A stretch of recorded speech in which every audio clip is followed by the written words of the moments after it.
Political आदमी हूँ, मैं नॉन पॉलिटिकल नहीं हूँ, लेकिन मुझे लगता है कि मेरे चुनाव लड़ने से ज़्यादा महत्वपूर्ण है कि दलित समाज का एजेंडा आगे आए। ठीक है, निजीकरण रुके, आरक्षण प्रोटेक्ट हो। इस मोदी सरकार ने जितनी सार्वजनिक संस्थाएं बेची हैं सबको वापस छीना जाए। अडानी अंबानी का राष्ट्रीयकरण हो संपत्ति का, देश की संपत्ति है ये हो, भूमि का वितरण हो, सरकारी ठेकों में हिस्सेदारी मिले दलित पिछड़ों आदिवासियों को। ये एजेंडा है। मेरे एक चुनाव लड़ने न लड़ने से क्या फर्क पड़ता है? तो मेरी बात समझ रहे हैं? जी जी जी। तो ये हमारे बहुत सारे संगठनकर्ताओं नेताओं ने जनता को गुमराह किया 25-30 साल में जी। सबको नशा चढ़ा दिया है, देश का शासक बनना है, रहने को घर नहीं, सारा जहाँ हमारा जो मिला था वो भी खत्म हो रहा है। शासक बन लोगे कच्छा पहन के हैं? पहले कोट टाई सूट पहनाओ, पहले समाज में जो है कम से कम 1-2 हज़ार आदमी अरबपति बन जाए। देखिए पूरे दुनिया भर में हुआ इतिहास पढ़िए कि जिसका एक मिडिल क्लास बुर्जोजी तैयार होता है, इंटेलेक्चुअल स्कॉलर सब तैयार होते हैं, सवाल खड़े करते हैं, वही समाज लीड करता है, उसी के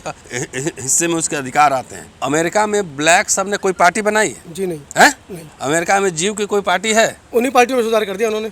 फिर बिल्कुल उन्हीं पार्टियों में जाके अपना एजेंडा सेट किया कि भाई ये हमारा एजेंडा है। तो आप देखो ब्लैक जो है हॉलीवुड में से लेके राष्ट्रपति बने, सब राष्ट्रपति बना दिया, दौड़ा रहा है, पूरी दुनिया का सबसे बड़ा रेस जीत रहा है सब। फुटबॉल जीत रहा है, रेस जीत रहा है, हॉकी सब जीत रहा है। तो यहाँ खाली नशा है एमएलए एमपी बनने का, हिस्सेदारी है ही नहीं। आपके बॉलीवुड में कोई है? अपना फिल्म इंडस्ट्री खड़ा करो ना, खाली साउथ से अब आ रहा है लोग, पार रंजीत वगैरह आ रहे हैं। इन नॉर्थ गोबर पट्टी में कुछ है?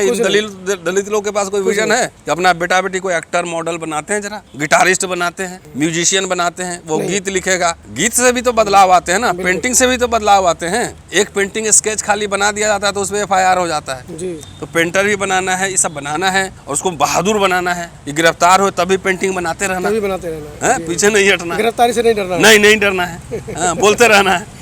तो बड़ी चर्चाएं और बड़े मुद्दों पर प्रोफेसर साहब ने आज के साक्षात्कार को टच किया है। और मुझे लगता है कि जो बहुजनों के जो एजेंडे हैं, बहुजनों के जो मुद्दे हैं, वो बिल्कुल सही प्रोफेसर साहब ने कहा है कि हमें नेता बनने की जगह उन्हीं पार्टियों में अपने बहुजन एजेंडे को फिट करना चाहिए। बाबू जगजीवन राम का नाम मैं ले रहा हूँ जी। जितना पार्टी हमारी अभी है, किसी का कोई मैनिफेस्टो है, कोई एजेंडा है? नहीं है, खाली संविधान हमारा एजेंडा। तब तो संविधान ही खत्म हो रहा है जी। बाबू जगजीवन राम उसी पार्टी लैडर में रह के बाबा साहब के बाद, बाबा साहब तो 56 निर्माण हो गया तो उस समय पूरा रिजर्वेशन इम्प्लीमेंट भी नहीं आया था, पूरा आइडिया भी नहीं आया था।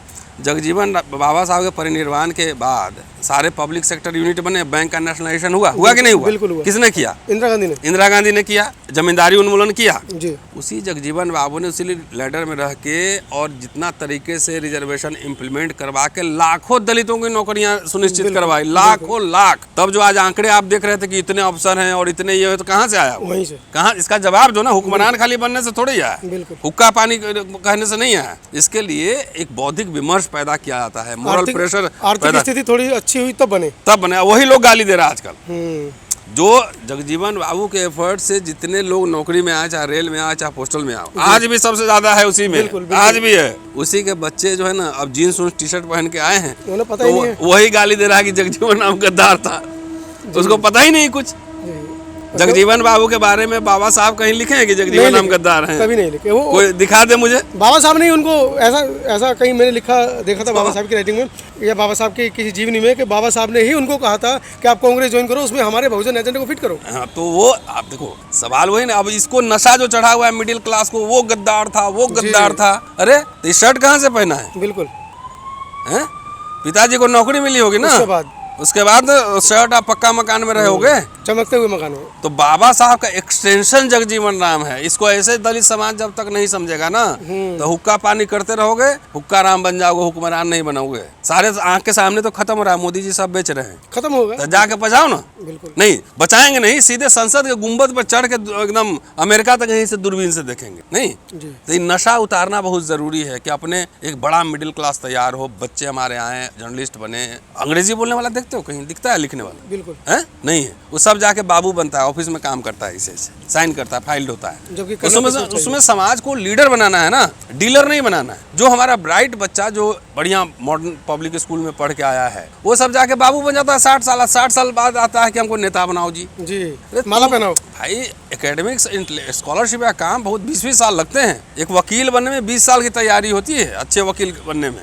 एक अच्छा डॉक्टर बनने में 20 साल तैयारी होती है, एक अच्छा सीए बनने में 20-20 साल की तैयारी होती है। सीए है दलित समाज के पास? बिल्कुल नहीं है। तो कुछ है ही नहीं, तो हुक्मरान कहाँ से बनोगे? जो है वो अपनों को ही काट रहे हैं। हाँ, तो इसलिए ये सब मीटिंग होते रहे, सब ठीक रहे, लेकिन हम लोग अब नए जनरेशन को समझा रहे हैं। ये जनरेशन जितना करना था कर लिया, समझ लिया। जो 20-22 साल का लड़का है उसको समझा रहे हैं कि भाई समझो, ज़्यादा दिमाग इधर उधर मत घुमाओ, है ना। ऐसा काम करो कि तुम्हारे पास 2-4 हज़ार करोड़ का अंपायर रहे, तुम्हारा प्राइवेट जेट फ्लाइट हो, पूरा प्राइवेट प्लेन हो, मर्सिडीज BMW में घूमो, तुम्हारे ऑफिस में 500 स्टाफ काम करे, ऐसे हाई फाई लोग चाहिए, तब तो कुछ मजा है। मैंने कल एक इंटरव्यू किया है व्हाइट हाउस अमेरिका से जी, ठीक है जी। उन्होंने कहा कि 110 बिलियन डॉलर का मेरा प्रोजेक्ट है। हालांकि महाराष्ट्र सरकार को उतना बजट नहीं, उतना का मैं अकेले प्रोजेक्ट करता हूँ। व्हाइट हाउस में वो काम करते हैं, दिलीप मास के साथ जाके इंटरव्यू देख लीजिएगा।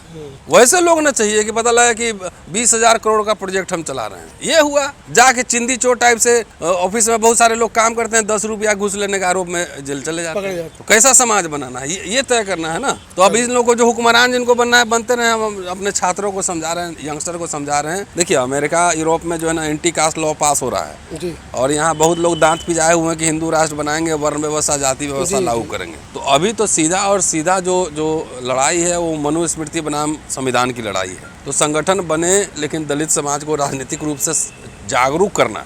मैं राजनीतिक पार्टी बनाना नहीं कह रहा हूँ, चुनाव लड़ना नहीं कह रहा हूँ। सत्ता पे कैसे बहुजन एजेंडा सत्ता पे पहुंचे, यही आप लोग गलत पूरा टर्मिनोलॉजी दे देते हैं ना जी। बहुजन तो नारा दे दे के इतना राजनीतिक चेतना आ गई कि 40 साल में सब कुछ लूट पीट के बराबर हो गया। हाँ, जो भी मिला था वो भी खत्म हो रहा है। और बहुजनों के एजेंडा पार्लियामेंट के बहस का मुद्दा बने, ये है महत्वपूर्ण जी।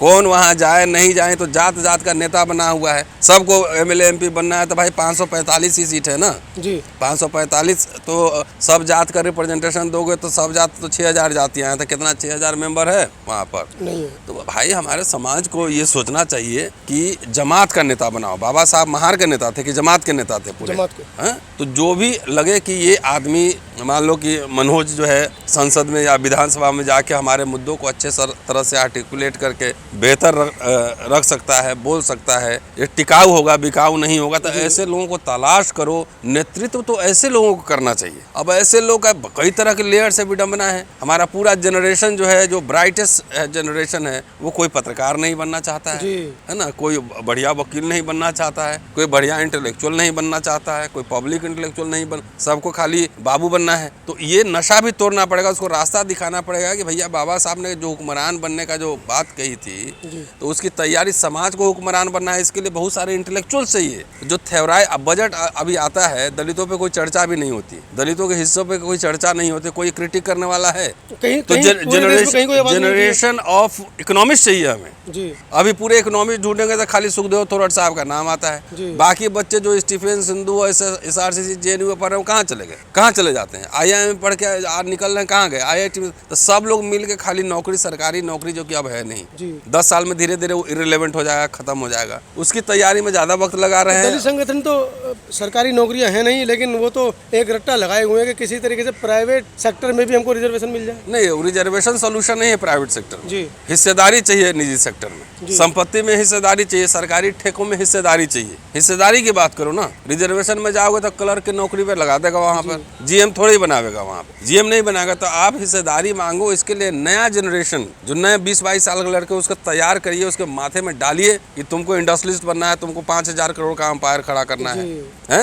तो मिला जुला के नजर खाली वो बाबू बनने पे और उसमें से घूस कमाने पे, या घूस कमा के पकड़ा के जेल जाने पे जी। एक बड़ा से बड़ा ऑफिसर जो है ना दिल्ली में, कह रहा हूँ, यही हाल राजनीतिक पार्टियों का भी है। वही है जी। क्योंकि समाज ने उनको सवाल करने वाले लोग नहीं बनाए जी। भाई हमें क्या है, हमें किसी से कुछ चाहिए नहीं, तो सवाल खड़े करते हैं ना। तो ऐसे बहुत सारे लोग होंगे। तो हमें अभी संडे सैटरडे के दिन भी इधर उधर जाके मुझे सब बात करनी होती है। अभी बैठ, मेरा काम, मैं टीचर हूँ, मेरा काम रिसर्च करना है, पढ़ना है, पढ़ाना है, किताब लिखना है, आर्टिकल लिखना है। लेकिन बाकी लोगों ने अपना काम छोड़ दिया, तो हम जैसे लोगों को शनिचर इतवार को भी ये सब काम करना पड़ता। प्रधानमंत्री जी के ऊपर क्या कहेंगे? मतलब एक देश का प्रधानमंत्री एक प्रदेश के लिए चुनाव प्रचार कर रहा है और साथ ही साथ अपने लिए एजेंडे भी तैयार कर रहे हैं। नहीं, प्रदेश के लिए चुनाव प्रचार करें, उसमें कोई आपत्ति नहीं है। वो MCD में भी चुनाव प्रचार करें, कोई आपत्ति नहीं है। लेकिन आप सीधा कहें कि देश के प्रधानमंत्री के रूप में प्रचार करने जा रहे हैं कि RSS के प्रचारक के रूप में करने जा जा रहे हैं। और सीधा अभी संदर्भ में कर्नाटक है, कर्नाटक में उठाकर देखिए उनका घोषणा पत्र मैंने पढ़ा है, तो घोषणा पत्र ऐसे लग रहा है आधा जो है नगर निगम का चुनाव का घोषणा पत्र है और आधा घोषणा पत्र हिंदू राष्ट्र का घोषणा पत्र है, बस इसके अलावा उसमें कुछ नहीं है। बजरंगबली आप वहाँ पे बजरंगबली को वहाँ जानता भी नहीं लोग, वहाँ नाम लोकल कुछ और है। तो बजरंगबली नाराज दुखी हो गए इस बार, और राम जी और लक्ष्मण जी भी दुखी हो गए हैं, बोले हमें पूछा नहीं इस बार, हनुमान को ले गए, हनुमान दुखी हो इसलिए हो कि हमारे गुरु को नहीं लाए, हम अकेले क्या करेंगे।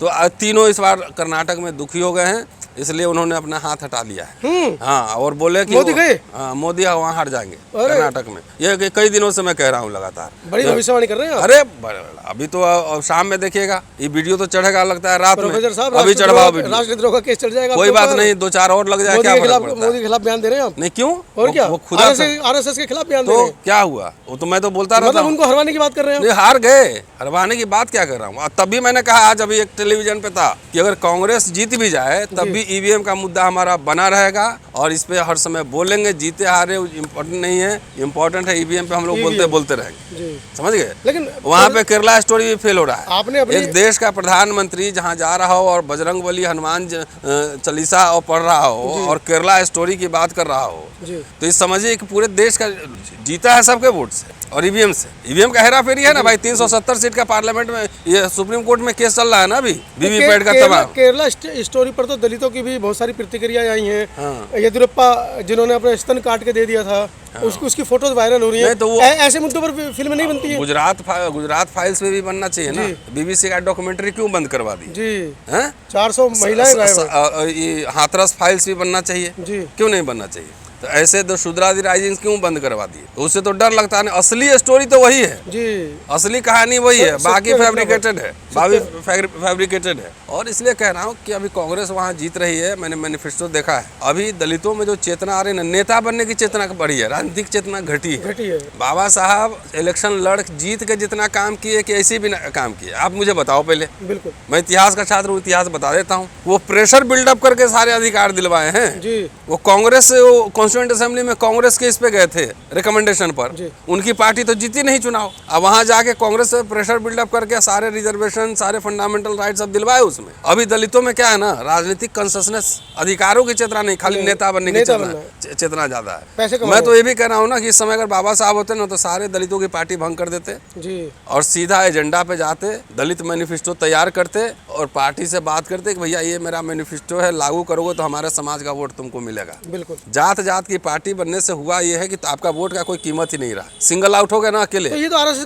आरएसएस हाँ, नहीं तो इतना तो बुद्धि और मनोज अंतनानी को होना चाहिए ना कि आप अपनी पार्टी बना लिए, बोला तो इसी पार्टी को वोट देगा, इसके बात ही मत करो। तो एजेंडा आपका गायब हो गया, तो आपके वोट की बार्गेनिंग कैपेसिटी खत्म हो गई। जात जात की पार्टी बनाओ, 4 वोट ले आओ, 5 वोट ले आओ, एक लोटा छाप पार्टी बनाओ, एक खटिया छाप बनाओ, है ना, खत्म। एक कुर्सी छाप बनाओ, अब 50 वोट 100 वोट ले लो, इससे पूरे समाज की बार्गेनिंग पावर खत्म हो गई। तो हमारी तो इंटरेस्ट है कि अगर बाबा साहब अभी होते तो पार्टी भंग करवा देते। अब बोलते कि दलित एजेंडा को आगे लाओ, एजेंडा नहीं है, किसी के पास कोई मैनिफेस्टो नहीं है। तो इस समय 2 धाराएं हैं, एक तो है ये दक्षिण पंथियों का है और एक यूपीए है, एक एनडीए है। मैं दलित समाज को ये समझाना चाहता हूँ कि एजेंडा तय करो और एनडीए को हरवाओ और यूपीओ पे दबाव बनाओ कि हमारा एजेंडा भैया इसको लागू करो। बिल्कुल, तभी हम आपके साथ खड़े हैं। हाँ, जितने भाजपा सरकार ने जन विरोधी, क्या 2024 में इसको क्रियान्वयन करा पाने में आप कामयाब हो पाएंगे? मैं कौन होता हूँ, मैं तो अदना से आदमी हूँ, समाज तैयार हो ना, हम तो कही रहे आप बुद्धिजीवी वर्ग हैं, एकदम तैयार होगा। आपके बगैर मांगे हुए अभी कांग्रेस का मंथन शिविर हुआ छत्तीसगढ़